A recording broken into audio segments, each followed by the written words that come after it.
There's always been a component of living life to its fullest that's been a part of the Susan G. Komen for the Cure. The Race for the Cure was actually established on the premise of celebrating life and celebrating survivorship and celebrating camaraderie with other women who were going through the same thing. Anyone can participate, and everyone is affected because there are so many people who are diagnosed with breast cancer. And all of us know someone who has been diagnosed with breast cancer. So it's the largest event of this nature that exists.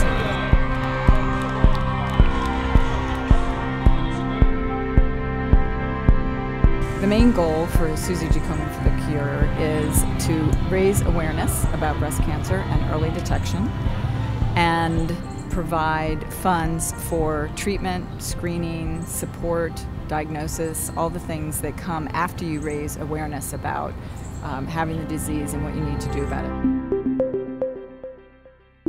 It's only natural for advanced radiology to be a sponsor for Komen, because Komen wants to end breast cancer forever, and that really goes along with what advanced radiology would like to do: screen it and find it early when it's treatable. They really underwrite the cost of the race so that the money that we raise from the race is able to be given into the grant program and given out into mission.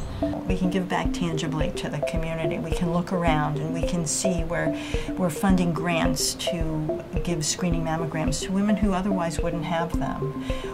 Most of the money raised by Komen Maryland stays in Maryland. 75% of the money we raise stays here for outreach, screening, education, patient support of people going through treatments. And then the other 25% goes to research, which is pooled nationally. Many of those research dollars come back to Maryland in the form of grants for Hopkins, University of Maryland, other grants to develop cures for breast cancer.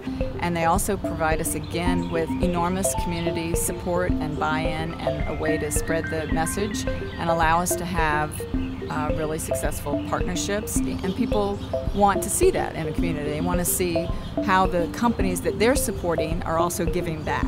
So it's a great partnership, and we really appreciate all of the sponsors that we have, and we really couldn't put the race on without them.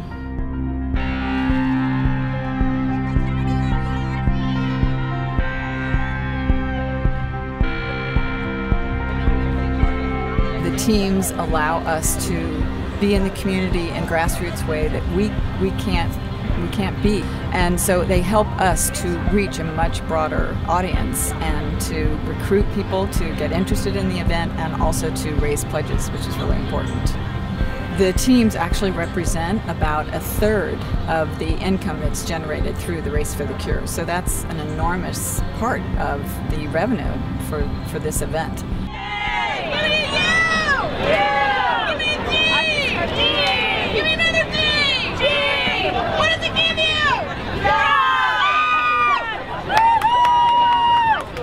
I came out to Race for the Cure today, and I raised $17,000 for the Susan G. Komen Foundation, and we had about 80 people on our team believe in a breakthrough come out and walk or run in the race. My main event every year is the Swim Fest, which is taught in memory of my mom, and it's because I swim for the Arena Club all year round and have a lot of friends on the team. I definitely got started in fundraising just to follow in her footsteps and raise money. Fundraising in August, September, and October is kind of like a part-time job, like doing it all the time.